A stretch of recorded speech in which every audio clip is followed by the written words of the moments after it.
মুই রাতে বেলা চলে গেছি ময়নাগুড়ি ভাইরাল ধোসা খাবো। তোমার ময়নাগুড়ি থেকে যদি এই দোকানটা না চেনেন তাহলে তো একবারে অসম্ভব। এই দাদাটার কাছ দেখি তো মুই একবারে ফিদা, এত পরিষ্কার পরিচ্ছন্ন কি আর কম। সত্যি ধোসা বানা দেখতে দেখতে মোরও পেট্রোল লাগে যায় অনেক। তাছাড়া এই দোকানটা 20 থেকে 25 রকমের ধোসা পাওয়া যায়। দুয়ের ভাইরাল ধোসা। এই ভাইরাল ধোসার দাম মাত্র 30 টাকা থেকে চালু। এবারে প্রথমে মুই বসে মেনু দেখে অর্ডার করে চিকেন ক্যাপসি উইংস, যেটা দাম ছিল মাত্র 150 টাকা। তার সাথে আর অর্ডার দাম মশলা ধোসা, যেটা খাইতে একদম ওয়াও, জাস্ট ওয়াও। সত্যি বলতে না, তোমার ইলা নিজে না খেলে বিশ্বাস করুন যে এত সুন্দর ছিল। তো ইয়ার পরের বার এই দোকানটা আসলে মোর গার্লফ্রেন্ডের সাথে আসেন। তোমার তাহলে কার সাথে এসেছেন কমেন্ট করো। মোর মনে হয় না তোমার গার্লফ্রেন্ড আছে। গার্লফ্রেন্ড না থাকলেও কোনো চাপ নেই বন্ধুগুলা, তোমার বন্ধুক ভিডিও গান মেনশন করো। এত কিছু খাওয়ার পরে পেট তো ফসে কিন্তু মন একবারে ভরে নেই। জন্য আরো অর্ডার দাও ফুড স্পেশাল ধোসা। এর টেস্টটাও কিন্তু একবার জাস্ট ওয়াও ছিল। সবগুলা খাওয়া দাওয়ার পর মুই আরো অর্ডার দাও মশলা কোল্ড ড্রিঙ্ক। খাওয়া দাওয়ার টেস্ট নিয়ে তো কোনো তুলনাই হয় না। দাদা তোমার এখানে আসতে গেলে কোথায় আসতে লাগবে?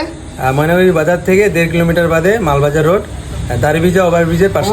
তো গাইস তোমার দেরি নেই, তোমার চলে এসো। তো মানে মুই খাইছু, মানে এত সুন্দর লাগছে না, মানে বলার মানে ধারণা হবে। ঠিক আছে, আশা করি মোর তরফ থেকে তোমার একবার এই মানে দোকানটা আসি যান। তো সবাই ভালো থাকেন, টাটা। গাইস আরেকটা কথা, তোমার যদি এরকম দোকান থাকে আর এরকম যদি ভিডিও বানাতে চান তাহলে মোর সাথে যোগাযোগ করতে পারেন।